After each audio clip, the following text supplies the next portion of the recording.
오늘 저는 잠언 15장 22절부터 33절의 말씀을 가지고 지혜로운 경영, 지혜의 경영이라는 제목을 통하여 하나님의 말씀을 증거하고자 합니다.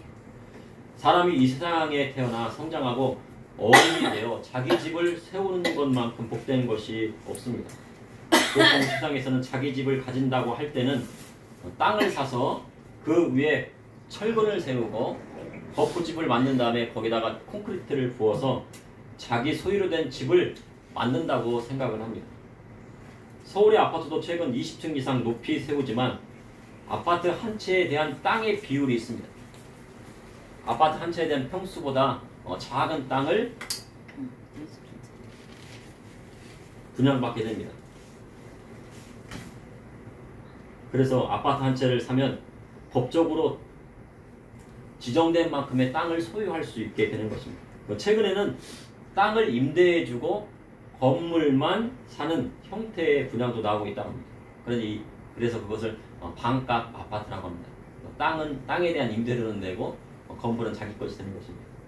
이러한 경우 땅에 대한 소유권은 없고 건물에 대한 소유권만 인정되기 때문에 건물에 대한 감가 상각이 일어나게 된다고 전문가들은 말합니다. 그런데 성경이 말하는 자기 집을 세우는 것은 부모를 떠나 결혼하여 하나의 가정을 이룬다는 뜻도 있습니다. 그리고 그에 더하여 자기 기업을 세우는 것입니다. 현대 사회로 갈수록 자기 기업을 세우지 않고 남이 세워놓은 기업에 들어가 직원으로 생활하며 월급을 받는 경우들이 많이 있습니다. 그것이 대부분입니다. 그래서 그러한 경우에는 정년이 생깁니다. 60세가 되면 정년이 생겨서 퇴직을 해야 된다고 합니다. 그러나 자기 기업은 정년이 없습니다. 자기가 기업을 세우게 되면, 일으키게 되면은 자기가 사장님이 되기 때문에 자기가 힘이 닿는 데까지, 늙어 죽을 때까지 일을 할 수가 있는 것입니다. 성경에 야곱이 밧담 아람에 있는 외삼촌 라반의 집에서 직원으로 일했습니다. 조카로 일했다고 생각을 하지만 생질이지만 조카라고 일했다기보다는 거의 직원처럼 종처럼 일을 했습니다.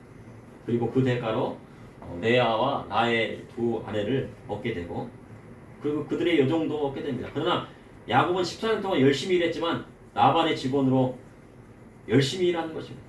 자기의 기업을 위해서 열심히 일한 것이 아니고 외삼촌 라반의 집의 기업을 위해서 열심히 일했습니다. 결혼도 했지만 자기 집이 없었다고 고백을 합니다. 그래서 야곱이 라반에게 나는 언제나 내 집을 세우리까. 결혼도 했는데 아직까지 집을 못 세웠어요. 결혼도 하고 자식도 요새까지 11명을 낳았는데 앞으로 먹고 살 길이 막막합니다. 외삼촌 집 라반의 집을 떠나게 되면요 정말 빈털 털어집니다. 먹고 살 길도 없습니다. 그러니 야곱은 자신의 집을 세우기를 간절히 원했습니다. 자기 집을 세우고 자신의 기업을 세우는 일은 쉬운 일 같지만 쉽지 않은 일입니다. 그래서 조상의 도움을 받는 것도 성경적이라 할 수 있습니다. 야곱처럼 개나리 보찜 하나 들고 나오면 집에 나와서 고생하는 것입니다. 그러면 그렇게 혈연단신으로 자기 집을 세우고 기업을 일으켰다면 그에 대한 경영은 어떻게 해야 될까요? 기업을 세웠으면 그 기업을 어떻게 경영하는지가 중요한 것입니다. 집을 세웠으면 그 집을 어떻게 경영하는지가 중요한 것입니다. 한 기업이 크게 일어나고 망하는 것은요 그 기업의 리더가 어떻게 경영하느냐에 따라서 경영 철학에 따라서 그 기업이 살고 죽는 것이 결정된다고 합니다. 현재 세계 경제는 종잡을 수가 없습니다. 전문가들조차도요 예측하기 어렵다고 합니다.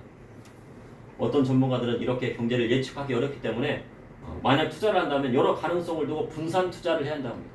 금도 투자하고 달러 투자하고 채권도 투자하고 주식도 투자하고 집도 사야 되고 뭣도 해야 되고 여러 가지 해가지고요 어떤 것이 떨어지고 어떤 것이 오를지 모르기 때문에 그렇게 투자를 해야 한다.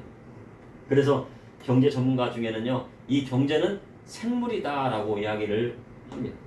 생물처럼 움직인다는 뜻입니다. 이 경제가 생물처럼 움직여요. 그런데 최근에요 너무 갑작스럽게 변동이 심하기 때문에 그것을 예측하기란 어렵다고 합니다. 정말 이 경제는요 살아있는 생물이 아닙니다. 하나님께서 만들어주신 어떤 그런 살아있는 생물이 아닙니다. 그런데 그 생물처럼 움직인다고 해서 전문가들은 생물이라고 한 것입니다. 그러니 자기 집을 세우는 것이 더욱 어렵고 기업을 일으키는 것이 쉽지 않다는 뜻입니다. 그리고 만약 집을 세웠다고 할지라도 그것을 경영하기라는 것은 더 어렵고 그 기업을 일으켜 세워서 경영하고 발전시키는 거라는 것은 더 어려운 것입니다. 그래서 기업마다 투자를 하는데 신중하게 투자를 하고 또 그리고 앞으로 어떻게 그 기업을 이끌어갈지를 고민에 빠졌다고 합니다. 오늘 잠언 15장의 말씀을 보니 집을 세우는 것뿐만 아니라 경영하고 그 기업을 지키는 법을 기록하고 있습니다. 이를 통해 이 시대를 살아가는 저와 우리 성도님들께 하시는 하나님의 말씀은 무엇인지 여러분과 함께 나눠보자 합니다. 첫째, 지혜로운 경영은 그 집을 하나님께 맡기는 것입니다. 시편 127편 1절에 여호와께서 집을 세우지 아니하시면 세우는 자의 수고가 헛되며 여호와께서 성을 지키지 아니하시면 파수꾼의 경성함이 허사하다. 사람이 자기 집을 아무리 세워놓아도 여호와께서 그 집을 세우지 아니하시면 모든 수고가 헛되다는 것입니다. 사람이 집을 세우고 그 기업을 일으켰어도 그 집과 기업을 여호와께서 세워주시지 않으면 모든 수고가 헛되다 하는 것입니다. 모든 수고가 헛되다는 것은 바로 망한다는 뜻입니다. 그러니 집을 세우고 그 집을 경영하는 것을 여호와께 맡길 때 그 집이 영원한 것입니다. 기업도 마찬가지입니다. 세상에서 큰 기업이 있지만요, 어떤 기업이라도 영원한 것은 아닙니다. 과거에 우리나라의 가장 큰 기업이 어떤 것이었습니까? 대우였죠. 대우는 망하지 않을 것이라고 생각했는데 대우가 어떻게 했습니까? 대우가 쫄딱 망했어요. 그래서 김우중 회장이 그래서 막 도망다니고 막 그랬습니다. 그렇게 영원했던 기업도 한순간에 IMF를 맞으면요 무너지더라는 것입니다. 지금 잘 나가는 기업도 어느 순간 사라질 수도 있고 현재 작은 기업이지만 나중에 큰 기업으로 발전하는 경우도 있습니다. 그런데 전문가들은 한 기업의 수명을 40년에서 50년으로 보기도 합니다. 그런데 하나님께서 세우시는 기업은 오래도록 지켜주시는 것입니다. 나라도 마찬가지입니다. 나라도 갑작스럽게 세워졌다가 갑작스럽게 사라지는 경우도 있고 나라가 영원히 없어지지 않을 것 같지만 몇백 년 후에는 사라지고 다시 세워지기도 하는 것입니다. 조선이 500년 만에 어떻게 했습니까? 나라를 망하게 되었습니다. 그것도 나라를 어떻게 해요? 빼앗기고 말았어요. 그런 수모를 당했어요. 창세기에 보면 하나님께서 야곱나라에서 야곱의 이름을 바꾸어 주셨습니다. 야곱의 바뀐 이름이 민족의 이름이고 나라의 이름이었습니다. 여호와께서 야곱의 집을 세워 주셨는데 그 이름을 이스라엘이라 하시고 한 민족의 이름, 한 나라의 이름이 되게 하셨습니다. 이것이 바로 하나님께 그 집의 경영을 맡긴 자의 축복인 것입니다. 그래서 그 집의 경영은 하나님께 맡기는 것입니다. 잠언 15장 22절에 인원이 없으면 경영이 무너지고 지략이 많으면 경영이 성립하느니라. 하나의 기업도 충성스러운 사람이 없으면요 경영하기 어렵습니다. 나라의 대통령도요 대통령을 보필해주는 참모진이 지혜로운 참모진이 없으면 나라를 운영해가는 그 자체가 어려운 것입니다. 그래서 미운 사람이라고요 다 걸러내면요 나중에 쓸만한 사람이 없습니다. 이 사람은 미우니까 안 돼. 저 사람은 저렇게 미우니까 안 돼. 실력은 있어도 다 천억에 나오면 나중에 쓸 사람 있어요? 없어요? 없습니다. 과거 2차 세계대전 당시 히틀러가 폴란드를 침공하려 했습니다. 이제 우리는 오스트리아도 침공하고 그리고 폴란드도 침공해야 돼. 그러자 한 참모가 이야기했습니다. 폴란드를 침공하게 되면 소련을 자복하게 되어서 서쪽으로는 영국과 프랑스를 대치를 해야 되고 동쪽으로는 이 소련과 대치를 한다. 그럼 양쪽에서 협공이 들어오게 되면 우리는 전쟁에서 패할 것이라고 말을 했습니다. 그런데 히틀러는요 그 참모의 말을 듣지 않고 그를 미워했어요. 이 녀석 내 말은 안 듣고 왜 이상한 말만 하는 거야. 그리고 어디를 침공해요? 폴란드를 침공합니다. 근데 폴란드를 침공하다 어떻게 됐습니까? 나중에 소련이 개입하기 시작한 거예요. 소련이 개입하는 계기가 되었습니다. 그리고 독일이 소련과 피 터지게 전쟁을 시작하게 됩니다.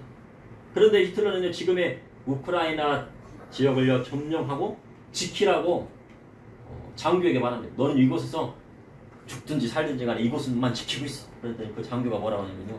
아닙니다. 전쟁은 나가서 싸워야지 지킨다고 지켜지는 것이 아니라 나가서 싸워야지 지켜지는 것입니다. 라고 하니까 히틀러가 그 말을 들어야 안 들어요?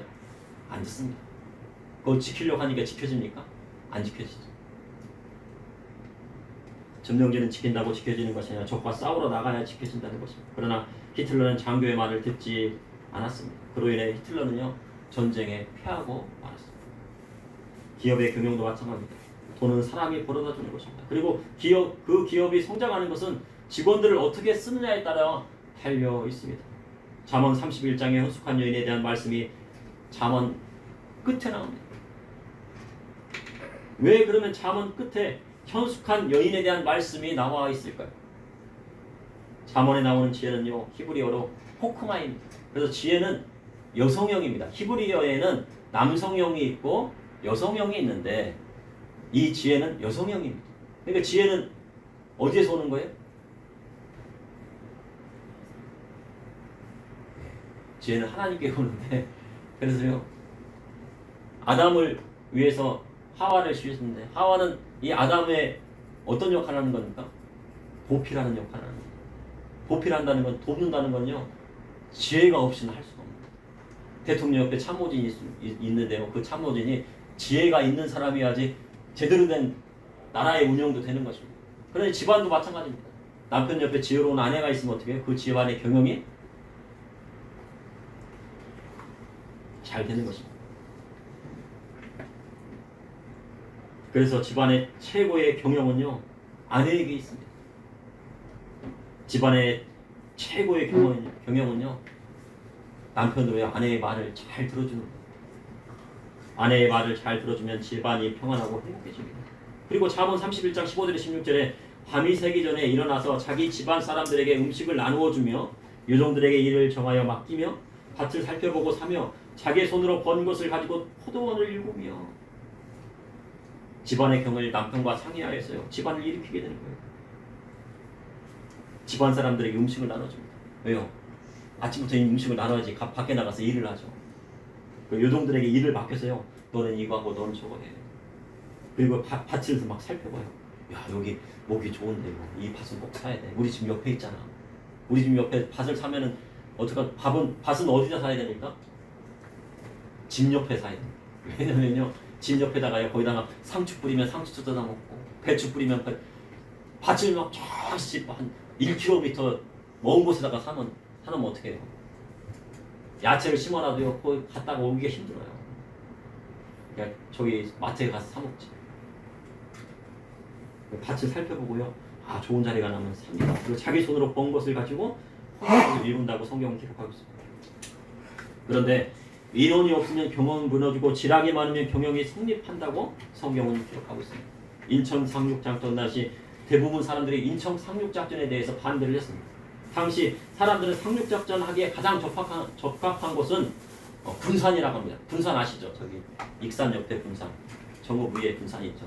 거기는요 상륙작전 하기에는 적합한 곳이었습니다. 왜냐하면요 군산을 얻어야지 그 밑에 있는 전라도에 있는 곡창지대를 얻을 수 있기 때문에 식량을 얻을 수 있어요. 그런데요 메가더 사고는요 인천을 뽑았습니다. 인천은요 조수 간만의 차이가요 심하고 인천 가보셨습니까? 인천 아파트 가면 물이 빠지면요 한 1km 정도는 저기 갯벌이에요. 근데 그 갯벌을 막 상륙해서 올려면 어떻게 해요? 총을 쏜다고 하면 다 죽는 거예요.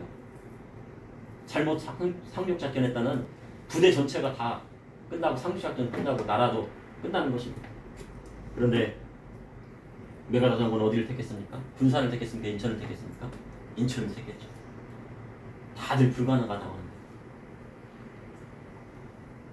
하는데 북한군은요 인천을 상륙작전을 하기에 적합하지 않게 전혀 예상하지 못했습니다. 그래서 소규모 병력만을 거기에 배치했습니다.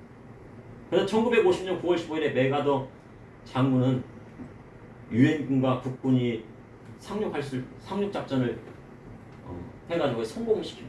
그리고 9월 28일 그달 9월 28일 15일에 상륙작전에서 그 달 9월 28일에 서울을 수복하고 맙니다. 그러니요 서울을 딱 허리를 딱 잘라놓으니까 그 밑에는 다 어떻게 돼요? 다 점령하게 되는 거죠. 이러한 지략은요 누가 주신 거예요? 하나님께서 주신 거예요. 그러한 군산이 아니라 인천을 택할 수 있도록 해주신 분은 누구세요? 하나님이십니다. 메가더 장군은 하나님을 경외한 사람이었고요.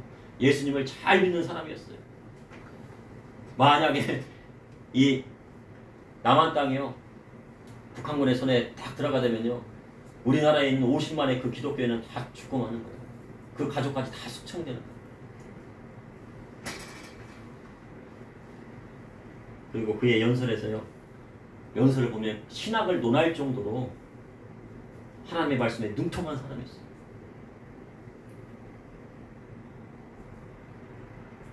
그러니 그러한 지략이 어디서 나온 겁니까? 바로 하나님께서 이 메가다 장군에게 주신 거예요. 그러므로 지혜의 경영은 그 집과 그 나라를 하나님께 맡길 때 나타나는 것입니다. 둘째, 지혜로운 경영은 하나님이 주시는 지혜로운 언어에 있습니다. 말에는 강력한 힘이 있습니다. 이 말로 사람을 죽일 수도 있고 사람을 살릴 수도 있어요. 요즘 보니까요, 회사를 자르는 방법도 있더라고요. 어떤 사람이 마음에 안 들어. 그럼 어떻게 해요? 이 사람은 말로써 막 이렇게 막 계속 쪼는 거예요. 근데 그것은 잘못된 거죠. 왕따시키고 말로써 막 계속 언어 폭력이죠. 그렇게 하면 안 되는데 그렇게 막 합니다. 사람을 죽이고요, 직원들을 막 해고시키고 막 그런. 멘탈이 약한 사람은 어떻게 해요? 그 말을 듣고 바로 그만둬. 창세기 1장에 보면 하나님이 천지를 창조하실 때 말씀으로 세상을 지으셨습니다. 빛이 있으라 하시니 빛이 있었고, 궁창이 있어 물과 물이 나뉘라 하시니 궁창 아래의 물과 궁창 위의 물로 나누게 하셨는데, 궁창 위의 물은 바로 하늘이라 하셨습니다.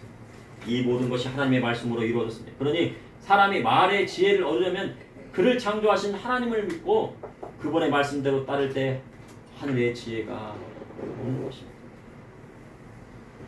잠언 15장 23절에 사람은 그 입의 대답으로 말미암아 기쁨을 얻나니 때에 맞는 말이 얼마나 아름다운 거. 사람은 그 입에서 나오는 말로 인해 기쁨을 얻습니다. 그래서 말을 어떻게 해야 하느냐에 따라서 기쁨이 올 수도 있고 노여움, 분노가 올 수도 있는 것입니다. 어떤 말을 들으면 기쁨이 오는데 어떤 말을 막 들으면 화가 나고 분노가 막 치고. 그리고 같은 말이라도 상황에 맞는 말을 할 수 있어요. 이는요, 장례식에 가서요, 기뻐하고 막 즐거워 하는 말을 하면은요 안 되는 것입니다. 장례식에 가면 어떻게 돼요? 같이 슬퍼해주고 위로의 말을 해줘야 돼요. 그리고 반대로 결혼식에 가서는요, 슬퍼하거나 위로의 말을 해서는 안 돼요. 막 결혼식 한다고 막 슬퍼요. 막 결혼식 하니까 친구가 막 결혼하니까 그 옆에서 막 엉엉 울고 있어요. 지난번에 보니까 축사를 막 누가 하는데 친구를 시키면 안 돼요. 친구 하면서 아유 내 친구 떠나보니까 막 엉엉 울면서 막 축사를 그럼 되겠습니까? 안 되죠. 예, 그러니까요, 축사는 친구를 시키면 안 돼요. 축사는 차라리 부모님을 시키죠. 네. 결혼식장에 가서 축하해주고요, 음식도 서로 나누고요, 기쁨을 나누는 것입니다. 잠언 15장 24절에 지혜로운 자는 위로 향한 생명길로 말미암음으로 그 아래에 있는 수호를 떠나게 됩니다. 지혜로운 자는 위로 향한 생명의 길을 따라갑니다. 생명의 길은 위에 있습니다. 그래서 생명의 길을 하늘에 계신 아버지를 길은 하늘에 계신 아버지를 따라가는 것입니다. 나는 길이요 진리요 생명이니 나로 말미암지 않고는 그렇죠, 아버지께로 올 자가 없느니라. 주님 말씀하셨습니다. 오직 예수 그리스도 한 분만으로 인하여 하나님 아버지께 나아갈 수 있는 것입니다. 누가복음 16장에 부자와 거지 나사로의 말씀이 나옵니다. 거지 나사로는 죽어 아브라함의 품에 들어갔고 부자는 뜨거운 지옥불에 떨어졌습니다. 얼마나 뜨거운지. 아브라함이여 아브라함이여, 나사로의 손끝에 물 한 방울만 딱 찍어서 내 혀를 촉촉하게 해줬으면 좋겠어. 그것도 물도 뭐 500ml짜리 생수병 하나가 아니고요, 물방울 한 방울을 찍어갖고 내 입에 대다. 그럴 정도로요 지옥이 뜨거운 것이에요. 그러나 부자와 나사로 사이에는 큰 구렁텅이가 있어요. 건너가지도 못하고 건너오지도 못하는 것이 바로 천국과 지옥인 것입니다. 그러니 예수님 믿는 사람은 천국과 지옥을 알고 있으니 아래에 있는 수호를 떠나게 되는 거예요. 수골로 들어가는 길을 가지 않는 거예요. 야, 도둑질 하자 그래도 안 돼. 난 지옥 갈 수 없어. 도둑질. 이웃의 물건을 탐하는데 안 돼. 나는 지옥 갈 수 없어. 탐할 수 없어. 그렇게 이야기하는 거죠. 잠언 15장 25절에 여호와는 교만한 자의 집을 허시고 과부의 지게를 정하시느니라. 여호와는요 교만한 자의 집을 허신다고 성경이 기록하고 있습니다. 거만하다는 것은요, 세상에서 자신이 최고인 줄 아는 것입니다. 자신이 최고로 잘난 줄 알고 살아가는 것입니다. 그래서 자기 생각대로요, 자기 멋대로 행동합니다. 하나님 말씀도 안 듣고 부모님 말씀도 안 듣고 자기 멋대로 합니다. 아무리 부자라도 거만하면 하나님께서 결국 그 집을 허시는 것입니다. 그러니 믿음의 성도는 하나님 앞에 겸손한 자가 되어야 되는 것입니다. 그러니 내가 부자가 되고요, 돈이 점점 쌓이는 것이 보여요. 내 통장에 점점 쌓이네. 내 집에 물질이 막 쌓이네. 그걸 보면 어떻게 돼요? 야, 내가 열심히 해서 이렇게 됐구나. 그게 아니고요, 겸손한 자가 돼야 돼요. 그래야지 홀리지 않는 겸손. 자신이 섰다 하면 넘어질 것을 생각하고 자신이 바닥을 쳤다 하면요, 높이 올라갈 것을 생각하고 어떻게 됩니까? 겸손해져야 돼요. 부자는 어떻게 하랬어요? 겸손해야 돼요. 가난한 사람은 어떻게 해요? 하나님께서 그 사람을 지으시고 그 사람을 하나님께서 돌보시니까 어떻게 해요? 당당하게 살아가는 얘기예요. 가슴 펴고. 가난하다고 그렇게 쪼그들지 말고, 부자라고 막 이렇게 가슴 펴고 거만하게 살지 말고, 그런 뜻입니다. 자신이 학벌 좋고 돈이 많고 사람을 두려워하지 않는 재판장이라도 그 위에 하나님의 계심을 깨달아야 하는 것입니다. 그런데 하나님께서 과부의 지게를 정하신다고 성경은 기록하고 있습니다. 지게란 히브리어 계불로 소유권의 범위를 말하는 것입니다. 이스라엘 땅에는요, 땅에 지게석을 세워 경계를 표시하는 것입니다. 우리가 보통요, 땅을 측량하면 거기다 무슨 발동을 박아요? 무슨 색 발동 박습니까? 빨간색 막동을 발견하네요. 그래서 그거를 뽑으면 안 됩니다. 땅이 경계이기 때문에 그거 박아놨는데 그걸 옮겨놨어요? 그럼 법적으로 처벌 받아요. 그것이 바로 지게석입니다. 현대의 지게석이죠. 그래서 잠언 22장 28절에 내 손조가 세운 옛 지게석을 옮기지 말지니라 하셨습니다. 자기 땅을 넓히기 위해 남의 지게석을 옮겨서는 안 됩니다. 그것은 남의 땅을 탐하게 되는 것입니다. 십계명의 제10에 내 이웃의 집을 탐하지 말라 하신 것입니다. 그러니 지게석을 옮기는 것은 죄가 됩니다. 그런데 이스라엘 땅의 과부는요, 아주 힘이 없고 나약한 존재였습니다. 하나님께서요, 내인을 돌보라고 하셨어요. 내인을 돌보고, 그리고 고아와 레인에게는 기업이 있습니까? 없습니까? 기업이 없어요. 땅이 없습니다. 그러니까 레인을 돌봐야 돼, 안 돌봐야 돼? 돌봐야죠. 그리고 고아와 과부도 함께 돌보라 하셨습니다. 고아와 과부는요, 보호의 대상이에요. 참 과부가 있어요, 교회에서. 그 과부를 보호해야 됩니다, 교회. 근데 만약 그 과부에게 형제 자매가 있으면 형제 자매가 우선적으로 돌봐야 돼요. 그러나 형제 자매도 없고 돌봐줄 친척도 없으면 누가 돌봐야 돼요? 네, 교회가 돌봐요. 고아도 똑같습니다. 친척과 형제가 있으면 누가 돌봐야 돼요? 그 고아는? 친척과 형제가 우선 돌봐야 돼요. 친척과 형제도 없으면 누가 돌봐야 돼요? 교회가 돌보는 것입니다. 그런데 과부가 힘이 없다고요, 지게를 넘어오거나 땅을 빼앗는 것은 하나님께서 지극히 싫어하신다는 것입니다. 그래서 신약시대에 과부의 가산을 삼키고 외식으로 길게 기도하는 자가 있었다고 예수님께서 설교 말씀하셨어요. 그리고 두 렙돈에 대한 그 과부를 보고요, 야, 이 중에서 넣은 사람 중에 가장 많이 넣었다고 하시거든요. 그런데 과부의 가산을 삼키는 자들이 누구였습니까? 바로 바리새인과 서기관이었습니다. 그런데 그 받은 판결이 더 중하리라 하셨습니다. 다시 말해서 심판을 받는다는 뜻입니다. 또한 내 손조의 옛 지게석을 옮기지 말라 하신 것은 빚지지 말라 하신 것입니다. 고향에 있는 조상들의 땅을요, 조상들이 물려준 땅을 팔았어요. 서울에 아파트를 산다고요. 고향에 있는 땅 팔아야 서울에 있는 아파트 살 수 있습니까? 없습니까? 못 사요. 그러니까 대출을 받아서요, 땅 판 돈과 함께 대출을 받아서 서울에 있는 아파트를 삽니다. 그것만큼 어리석은 사람이 없습니다. 왜냐하면요, 성경은 손조의 옛 지게석을 옮기지 말라 하셨기 때문에.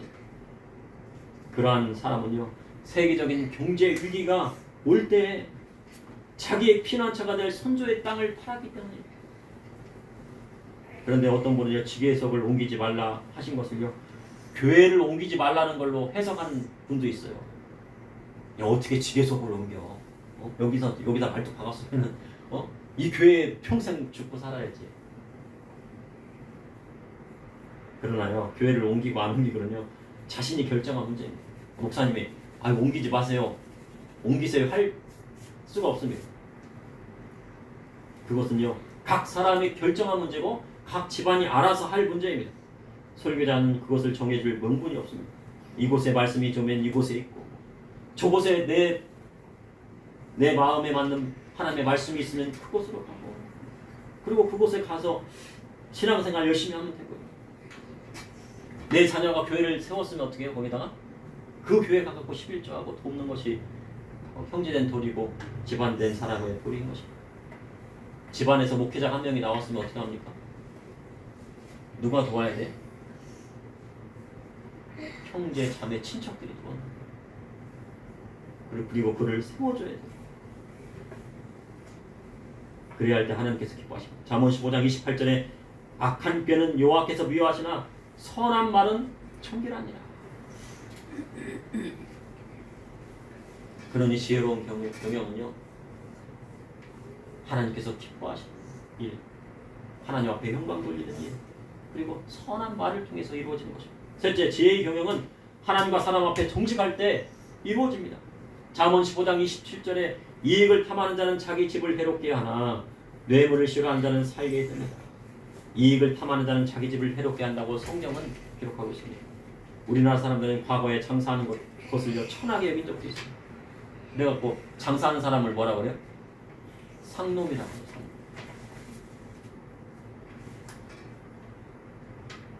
상인들을 어떻게 해요? 장돌뱅이다. 그런데 성경에는 뭐라고 해요? 예수님께서 달란트의 비를 통해요, 하나님의 주신 달란트를 장사하는 것을 선하게 여기시고 충성된 종이라고 말씀을 하셨습니다. 그런데 장사하고 기업 활동을 할 때요, 이익을 탐하는 자가 되어서는 안 됩니다. 며칠 전에요, 옛날 과자를 파는 장사꾼으로 논란이 일어난 적이 있습니다. TV 방영인 프로그램을 막 찍는데요, 과자를 막 달라고 했나? 몇 킬로예요, 그냥? 1몇 킬로예요? 1.5kg인데요. 과자 한 봉지 1.5kg를 7만 원에 달라고 하는 거예요. 맞습니까? 아니에요? 예? 예. 그래서 세 봉지를 샀대요. 그럼 얼마예요? 500g짜리를 세 봉지를 사서 15만 원. 500g짜리 세 봉지를 사가지고 15만 원을 받았답니다. 그래서 저도요, 인터넷으로 옛날 과자가 얼마인지를 제가 검색해봤어요. 그랬더니, 그러니까 500g짜리 세 봉지니까 1.5kg잖아요, 그죠? 거의 1.5kg. 예, 1.5kg인데, 마음대로 담아서. 제가 보니까 인터넷에 사니까 14,900원 정도 하더라고요. 몇 배를 폭리한 거예요, 지금. 한 10배 정도를 뻥튀기 해가지고 한 거예요. 자, 이것은 어떤 겁니까? 남을 속이고 이익을 탐내며, 지금은 돈을 많이 번 것 같아요. 그런데요, 그렇게 장사했다는 어떻게 나중에는요, 밑빠진 독에 물 붓기가 되는 거예요. 그걸 TV로 다 방영했으니 다 알게 됐잖아요. 누가 누군지. 모르는 사람도 있겠지만, 야, 그 시장은 안 갈 거야 이제. 무슨 그 축제? 난 안 가. 말이 축제지 뭐 바가지 축제야. 막 그러는 거. 나중에는 자기 집에 해로운 것이. 또한 뇌물을 싫어하는 자는 살게 된다고 성경은 기록하고 있습니다. 중국에는요, 관시 문화라는 것이 있습니다. 관시는 나를 기준으로 삼아 사람을 나누어 차등하는 것입니다. 이 사람하고 가까우면은요, 이 사람한테 잘해주고, 저 사람하고 멀리 있으면 저 사람은 좀 멀리 하는 겁니다. 그러니 중국인의 인간관계는 관시로 통합니다.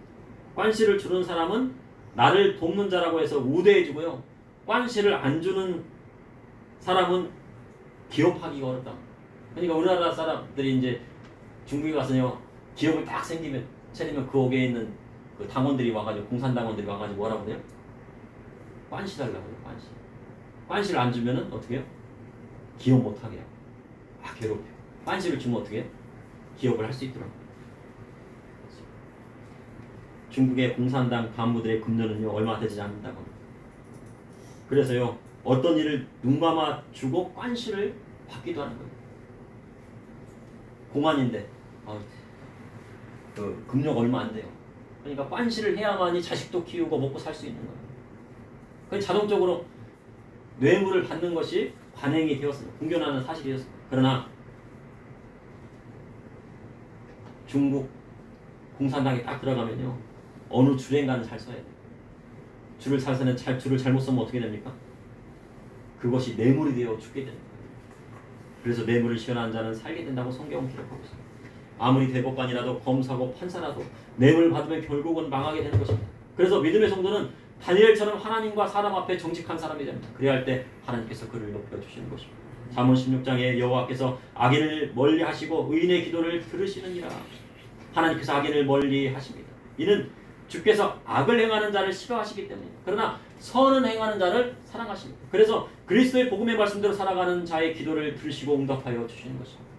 야고보서 5장에 너희 중에 고난당하는 자가 있으면 기도하라 하셨습니다. 그리고 즐거워하는 자가 있으면 그는 찬송하라 하셨습니다. 그런데 병든 자가 있으면 교회의 장로를 정하여 기름을 바르고 그를 위하여 기도하셨습니다. 그리고 서로 죄를 고백하고 병 낫기를 기도하셨습니다. 이는요 의인의 간구가 역사하는 힘이 크기 때문입니다. 죄가 있으면 그것을 그대로 두면 죄 가운데 있는 것입니다. 죄가 그대로 있습니다. 그러나 하나님 앞에 죄를 고백하고 예수님의 이름으로 회개하면 그 죄가 정결하게 되는 것입니다. 깨끗하게 되는 것입니다. 그리고 병 든 사람에게 기도할 때 병나는 기적의 역사가 일어나는 것입니다. 그리고 질병까지도 고쳐준다고 성경은 기록하고 있습니다. 어떤 분이 카톡으로 이런 글을 올렸더라고요.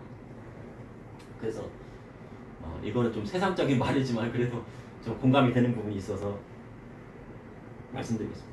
60대 아직 직장에서 돈 벌면 성공한 인생이고 70대 병 없이 몸만 건강하면 성공한 인생이고 80대 아직도 본처가 밥 차려주면 성공한 인생 90대에 전화 걸어오는 사람이 있으면 성공한 인생 100세에 자고 나서 아침에 눈을 뜨면 성공한 인생이라는 말에 어느 정도 공감을 하게 되었습니다. 그래갖고 저도요 딱 저한테 적용하니까 제가 80대에도 본처가 저에게 밥을 차려줄까 네. 그럼 지금부터라도 좀 잘해야 되겠다. 지금부터 잘 못하면 어떻게 해요?